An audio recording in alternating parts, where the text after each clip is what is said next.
Welcome to the ExecMBA Podcast. I'm Brett Twitty, Director of Admissions for the Executive Formats of the Darden MBA, and you are listening to a new episode. So in this episode, I'd like to feature a conversation I recently recorded with David Touve. David is Senior Director of the i.Lab here at UVA, and he and I recently sat down to talk a little bit more about entrepreneurship and entrepreneurial resources at Darden and the University of Virginia. If you've been listening to the podcast for a while, you know that entrepreneurship is one of our favorite topics, and we featured a number of episodes and interviews on entrepreneurship over the past year. And if you're new to the podcast, I highly recommend checking out those episodes as well. They're not to be missed. But without further ado, here's my conversation with David Touve. David, welcome to the podcast. Great to be here. So for our listeners at home, tell us a little bit more about who you are and what you do.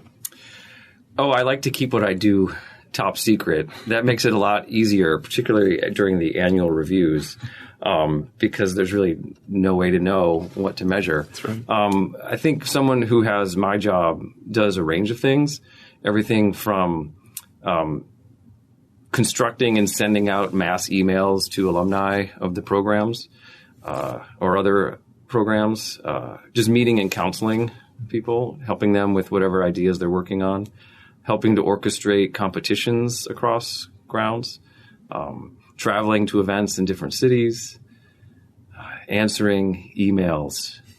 So many emails. So wear many different hats. Yeah, so there's no, because once you're not in faculty mode, there's no normal cadence. So our cadence now at the i.Lab is months and years as opposed to maybe a semester or a quarter. Right.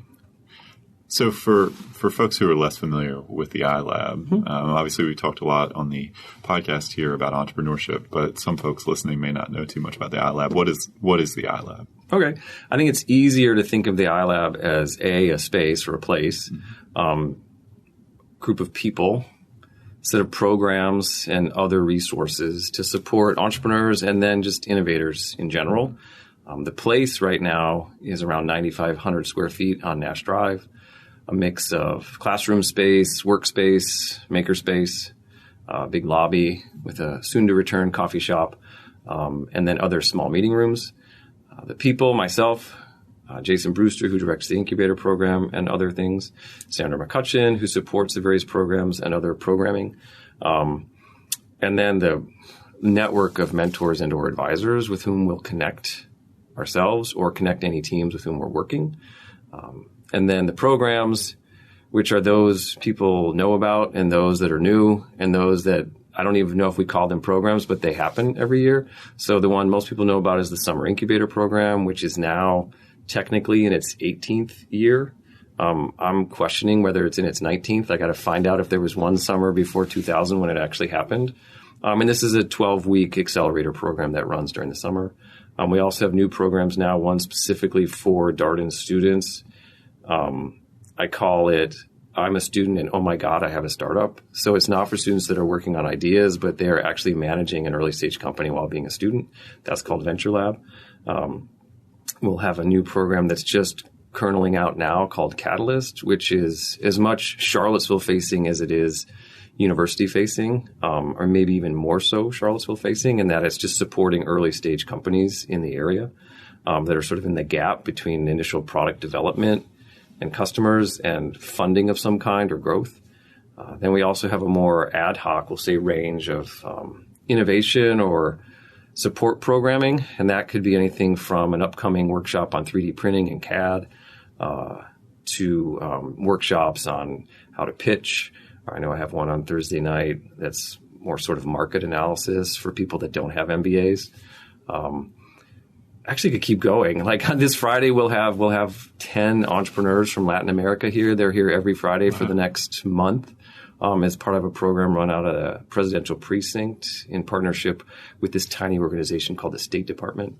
And then I guess the general other resources that we have. So for the teams that we're supporting, we'll go out and try to get similar resources that other accelerator programs might have, whether it's Amazon Web Services, Google Cloud, HubSpot, SendGrid, et cetera, to just basically buy them time and other resources on the cheap so they can, I guess, survive longer and see if people really want whatever it is they're making. Yeah. So you did a lot of different things before coming here to UVA. I mean, so talk a little bit about your career progression before you ended up here on ground. Okay. So I started as a market maker in currency and index options on a major exchange in Chicago. Did that for almost 10 years. Actually, in theory, that's where I started my first company because I was helped start a small trading group.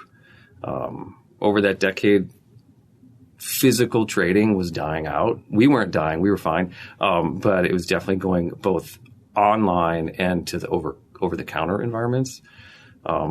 Plus, I guess I was just getting bored. I think some people like to do that repeatedly. And for me, market making is a different species from what people think of when they think of trading. So it's more like, this isn't the right way to say it, but it's probably the right way to say it. It's more like being in the casino.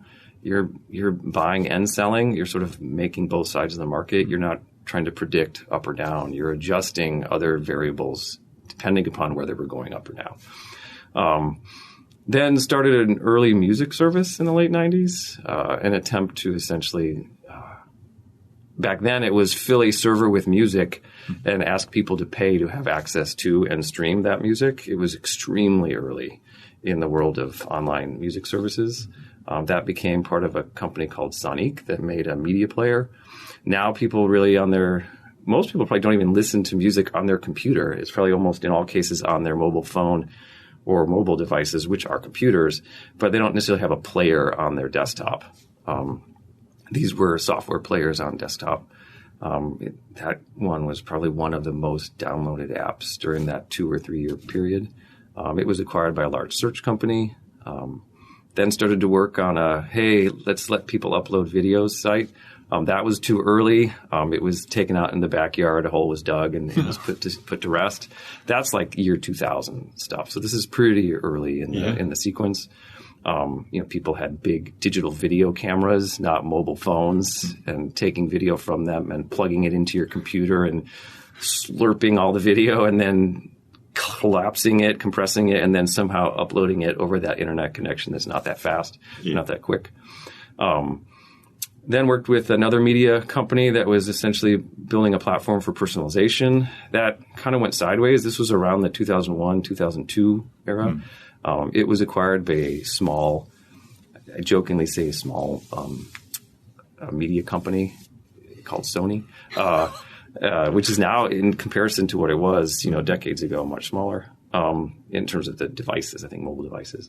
Then sort of transitioned, traveled a bit, and then started more on the work in a university path, so master's and then a PhD. While doing the PhD, suddenly all that stuff we were doing 7 years earlier around music became interesting. So a number of copyright organizations, large and small, would sort of get in contact. So I did various projects actually while finishing a PhD around licensing new or different uses of music or pricing new and different uses of music.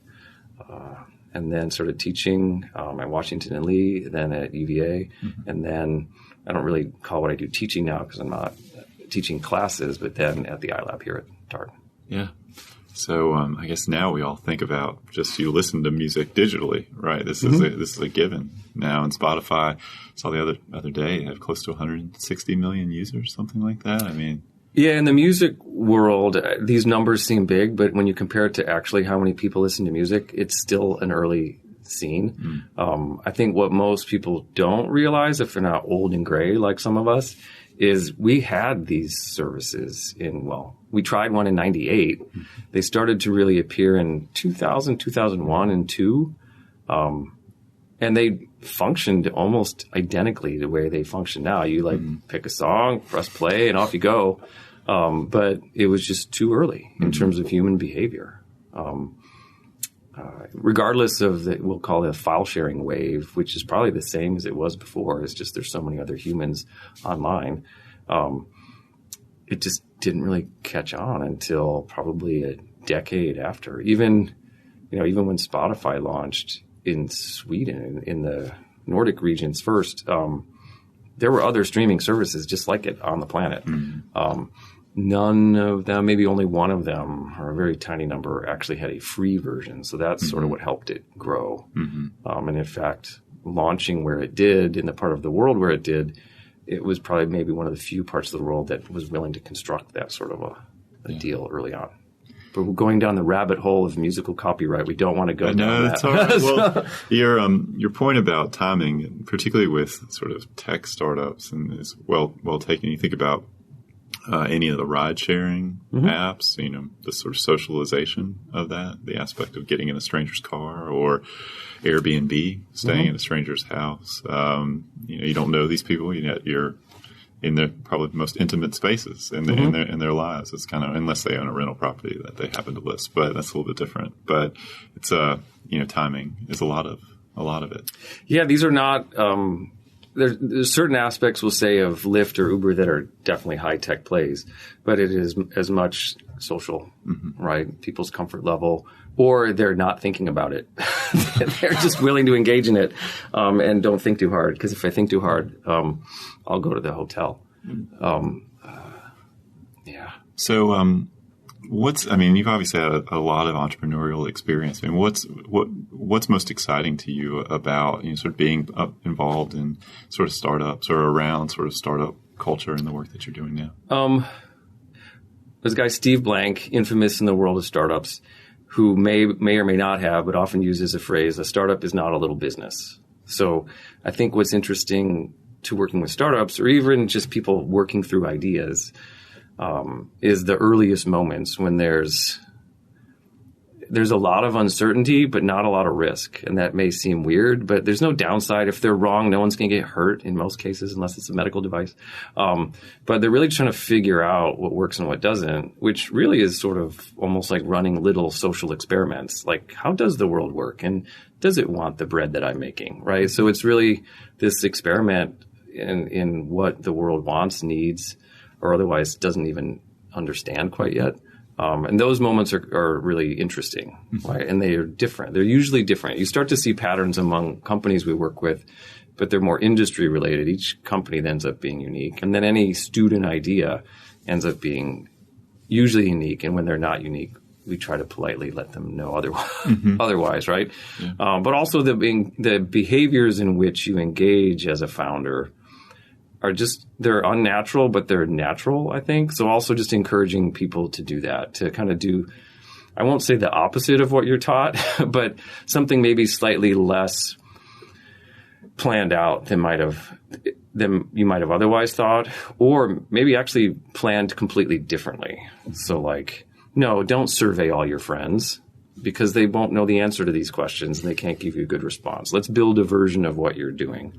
Or challenging people, particularly I'll say in business schools or higher grade undergraduate communities who are sort of used to having to be right all the time and have it all well packaged, to build and do something that may be a little sloppy and be proud of it and get feedback on it and then adjust it over time. And in fact, I would say that's probably one of the more discrete or noticeable barriers we see from people, is just an unwillingness to build not even the beta, or not even the alpha, but the duct tape together thing that lets you actually in person interact with people who might consume, or otherwise enjoy what you're doing. So you get real feedback.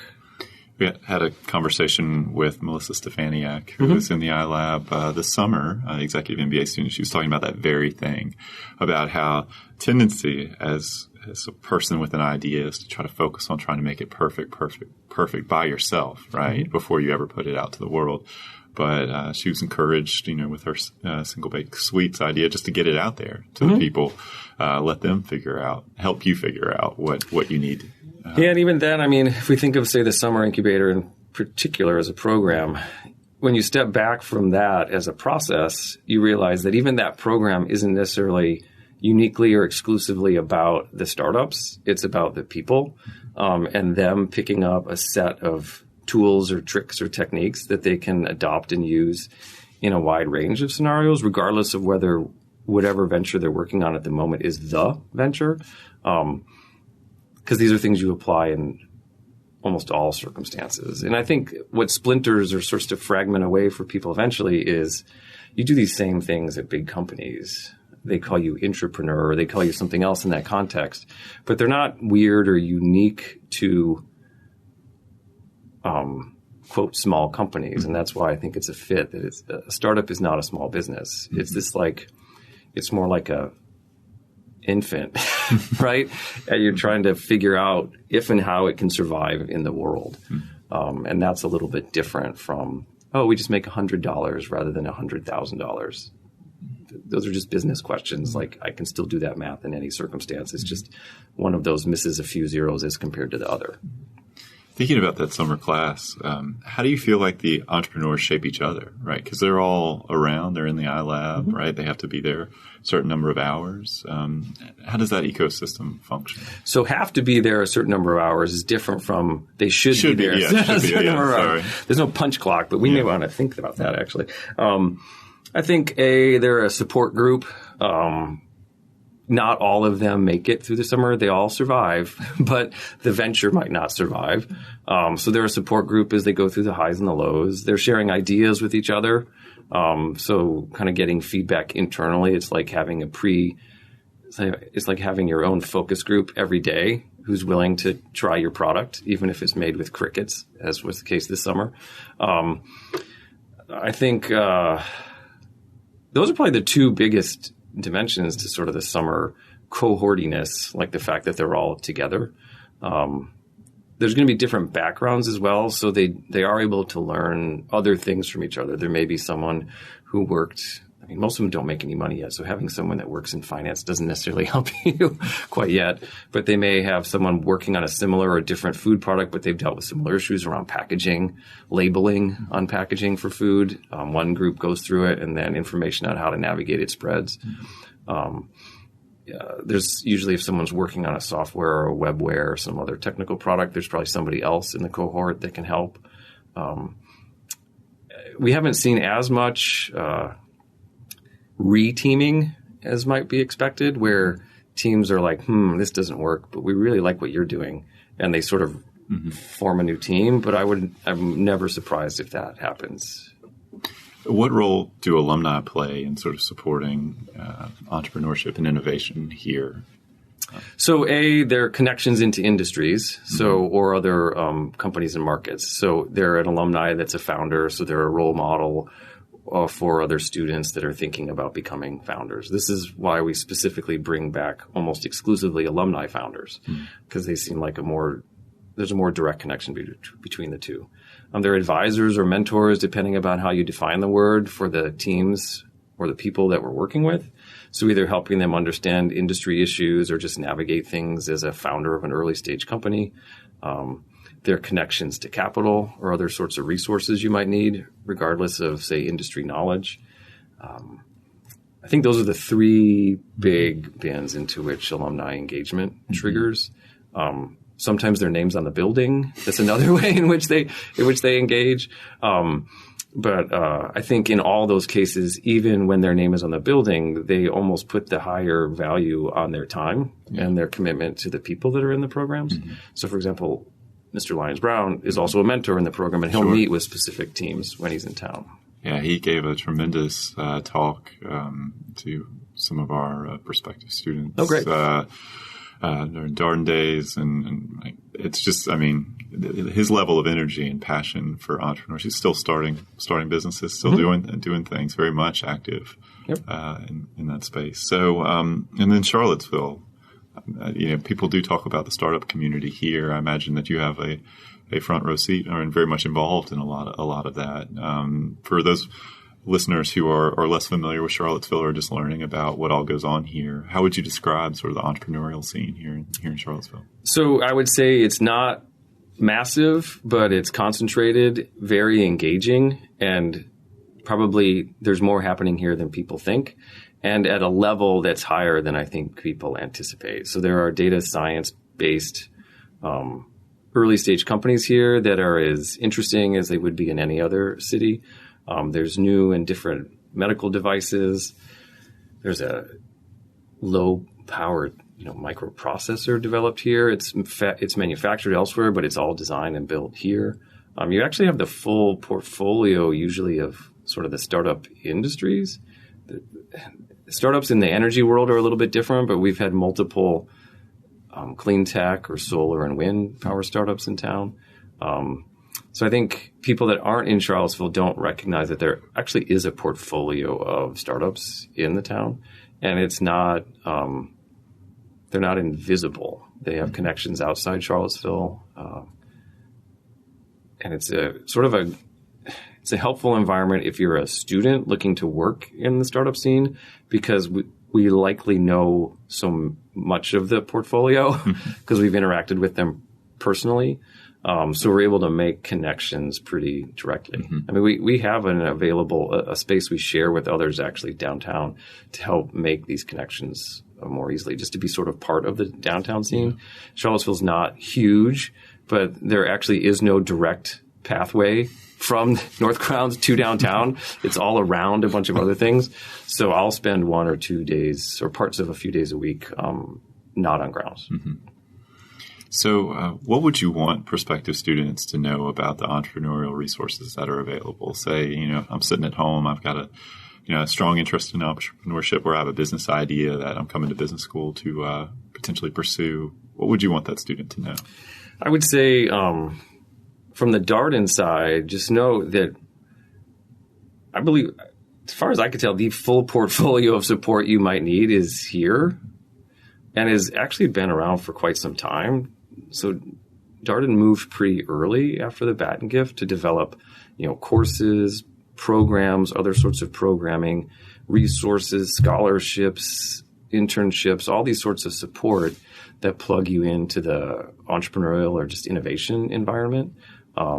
Other schools are now sort of becoming what everybody does, but it really is something that's happened here for some time, such that they kind of know what they're doing. Like if you come in and you don't know if you have a startup idea, but you're interested in working at a startup, we're like, oh, BVIP, right? And this is not what I do on a day-to-day basis at the i.Lab, but because we're so aware of it, just about anybody at the Batten Institute can probably tell you all the things that are available to you as a resource. So the full, package, from classes to competitions to just general workshops to the student organizations and what they do, physical space, other resources, they're sort of all here. What we don't have is the person that will write that app for you. So I'm sorry, but it's probably the case that you should be able to do it or find a partner who will do it with you. And then because we're at a university and not just a business school off on its own, then all those other resources become available to you, the other students and faculty and staff across grounds, to create even a wider range of connections. So, for example, we have an aging MakerBot in the i.Lab building. We may not need to upgrade it right away because there's millions of dollars of worth of equipment half a mile away.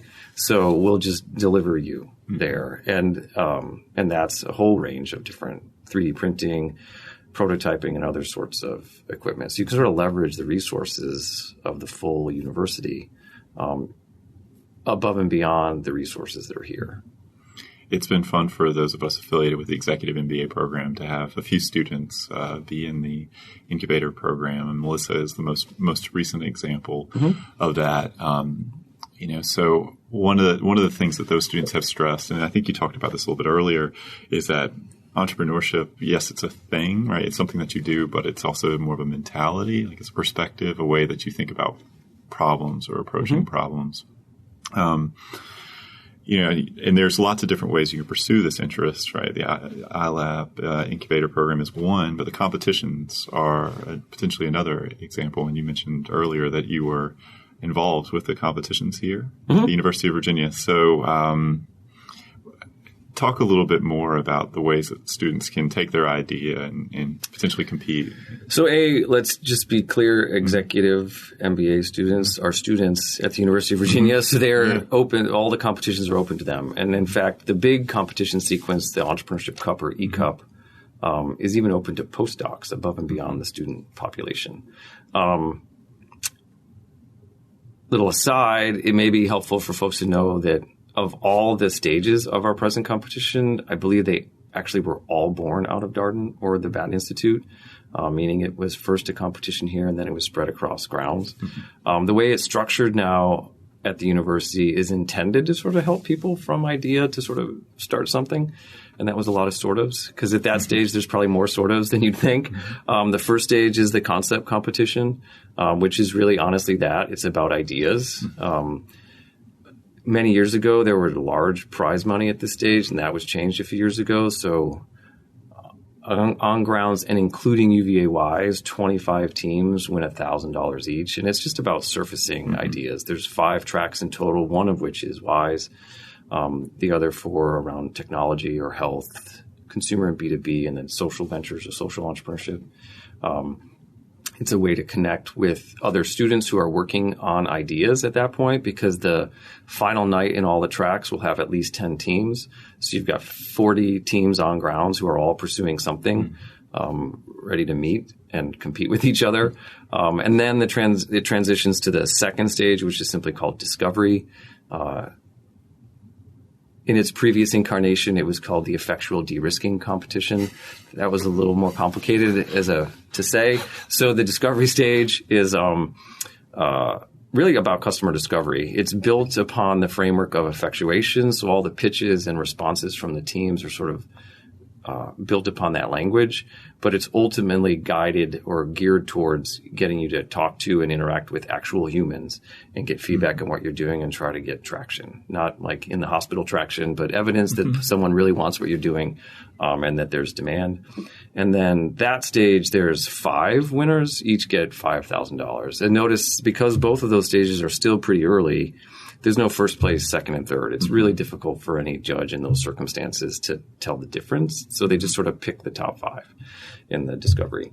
The last stage is now called launch. That looks more like a traditional business plan competition, except you have to be an incorporated entity to receive the prize money. So it ends up sort of self-filtering to those teams that are actually working on startups. And it was an immediate shift for us at the university. So in years prior to that shift, both in terms of the sequencing of the competition and the sort of added twist, maybe one of the teams in the finals for what was then called the E-Cup, which really looked like the concept competition, would become an actual company. Now, the finalists that are pitching, the great majority of them are already ventures that students are working on. And then I'm trying to think, this last year, this one's a little bit of a hazy because it was spring. Spring always gets really busy for us. Multiple of them had either participated in the summer incubator program or were headed toward it. And I think one of the winners is not necessarily a venture anymore, but the other 2 are. And then there were probably 3 or 4 others in that mix that are still students actively working on their companies. That's great. I'm just learning. I'm learning more about the competitions, and I'd always known about sort of the first phase of it, and the other 2 were less familiar to me. So 3 or 4 years ago, 4 years, right in there, the E-Cup was really just the concept competition. The second stage was, as we noted, the effectual de-risking, and the third stage was the Darden business plan competition. So in one summer moment between school years, the various faculty and staff across the university who helped manage the competition and help it happen just revamped it. So there are there's other schools, MIT in particular, I forget, maybe a couple others that have this staged approach to competitions. It seems to work better, both from the point of view of helping students sort of come out with their ideas early on, low risk, high uncertainty, and sort of a levelish playing field, because the way the concept competition is constructed, you won't necessarily going to be better at it because you've been working on this for a while per se. It's really about impact and ideas. The final stage, however, there's a clear advantage to have actually been working on this and to be able to answer a lot of the questions that a solid pitch would be able to answer. And we've been doing an ongoing series on entrepreneurship. We've had a growing number of students who are interested in entrepreneurship, and students are always asking about what resources or what they have access to as executive format students here at Darden. So what are some of the things that you would highlight for our executive format students? Okay. So I think most people, when they're thinking about the resources at Darden in particular, for any of the students, they sort of maybe overemphasize the place and the programs and underemphasize the people. So the fact that we're just sort of here and available. For ExecMBA students, I feel like their situation is unique in that the great majority are working full-time while also studying full-time. So I would first gander a warning that it can be really difficult to work full-time, do school full-time, and do that startup because you're going to run out of full-times, right? However, it then ends up being a really useful period of time when you have any extra moments to begin testing ideas as opposed to thinking you're actually going to start while you're in student mode and in full-time work mode. I think people in the program maybe should feel a little more willing than they might otherwise be to just reach out to us and ask for some thoughts, feedback, or recommendations on how to do what they're doing. Doing any sort of more specific programming for ExecMBA students can be challenging because their lives are already super busy. So it's totally understood that it may be more ad hoc or one at a time. And then I guess don't underestimate the value of like having a job and understanding an industry, because oftentimes the more compelling opportunities may actually emerge from your own experience or experience of your friends, as opposed to that wacky idea you have that's very unrelated to whatever it is you're already doing. I'm a weird example of this. I had nothing to do with music and then tried to do something in music. It was really hard. I basically had to like hang out with lawyers all the time to just try to understand what was going on, because the technology was sort of uncertain, but not really. The only thing that was uncertain was paying for digital goods in a subscription form. Like the market for selling digital things hadn't really established itself. Even credit card companies were like, wait, you don't ship anybody anything. You just sort of like let them hear. Wait, what? So it was different. So there's a lot of learning then that happens. And frankly, had I known more about the industry, I probably wouldn't have started yet. It was more fun to just start something to see if it was possible. It wasn't, but it was fun to learn. It was technically possible, but not humanly interesting for like a while. So for the ExecMBA students, just recognize that your industry experience may actually be more valuable than you think. The pivot to something totally different can actually be hard. But regardless, don't think that you're not supposed to reach out to us or not open to reaching out to us until you already have that big idea and you've already been working on it. Feel free to drop a line. I'm just David at virginia.edu. And we'll try to connect you with whoever we can if it's not one of us. Yeah, we stress that with students all the time because, oftentimes they think, gosh, I don't live in Charlottesville. I'm working, I'm doing all this. Can I still access, faculty? Can I still reach out to people? And that is why you come to Darden, right? It's a community. Yeah, MJ Toms is another person on the staff. Jason Brewster, you can email us. And in fact, just bear in mind, oftentimes the faculty are willing to help, but they're doing a lot of other stuff too. So essentially we're hired to not do all that other stuff and try to work more directly with students who have interests in just innovation technology and specifically entrepreneurship. Yeah, MJ has been great. She's also been on the podcast to talk about resources for students. I'm sure I was much better on the podcast than MJ was.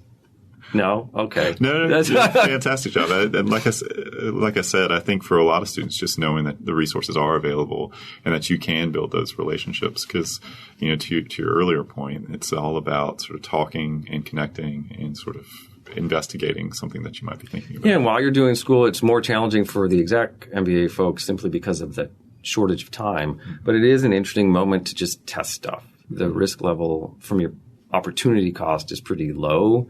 You have a job, you are in school, you will be educated by the end, right? So now little projects on the side, we'll try to help make the most of a project so that the end of it is maybe learning whether you should pursue this or not, right? Having enough feedback to reckon that there might be something there before people sort of maybe expend too much on the project, commit too much to it, and then find out farther down the line that it didn't really work. It's almost like we're successful if people fail faster, save time and money, and learn that great idea might not be that great right now, but that's okay. And it's a totally acceptable outcome. And it's a more acceptable outcome probably while you're studenting than when you're not. And that was my conversation with David Touve, Senior Director of the i.Lab here at UVA.